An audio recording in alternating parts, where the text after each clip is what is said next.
بسم اللہ الرحمن الرحیم۔ السلام علیکم۔ آج میں آپ کے ساتھ وظیفہ شیئر کرنے جا رہی ہوں۔ یہ جمعے کے دن کا بہت ہی باکمال اور مجرب عمل ہے۔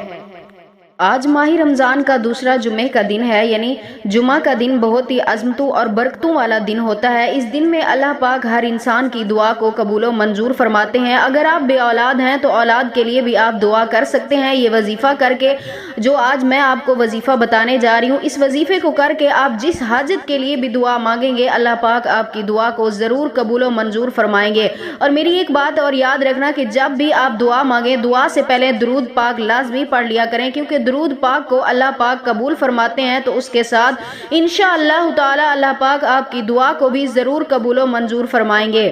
تو آج کے وظیفے کی طرف چلتے ہیں۔ آج کا جو وظیفہ ہے یہ گھر میں برکت اور رزق میں بے پناہ اضافے کے لیے بہت ہی کمال کا وظیفہ ہے۔ بہت چھوٹا سا وظیفہ ہے اور آسان سا وظیفہ ہے۔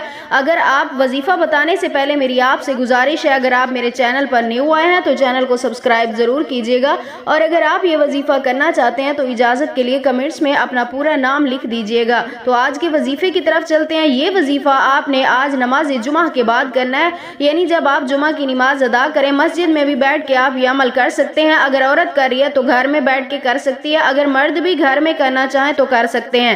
آپ نے اول آخر 11 مرتبہ درود پاک پڑھ لینا ہے، اور 11 مرتبہ آپ نے سورۃ مزمل کی تلاوت کرنی ہے۔ 11 مرتبہ صرف سورۃ مزمل کی آپ نے تلاوت کرنی ہے، اور اللہ پاک سے اپنی حاجت کے لیے دعا کرنی ہے، اور ہو سکے تو آپ کوئی میٹھی چیز لے کر بچوں میں تقسیم کر دیں، یعنی بچوں میں اس دن آپ بانٹ دیں، یعنی آج کے دن جب آپ یہ وظیفہ کریں، اور اس کے بعد اللہ پاک سے اپنی حاجت کے لیے دعا لازمی کیا کریں۔ انشاءاللہ تعالی میری دعا ہے جب آپ یقین کامل سے عمل کریں گے، اللہ پاک آپ کو آپ کے ہر مقصد میں ضرور کامیابی عطا فرمائیں گے۔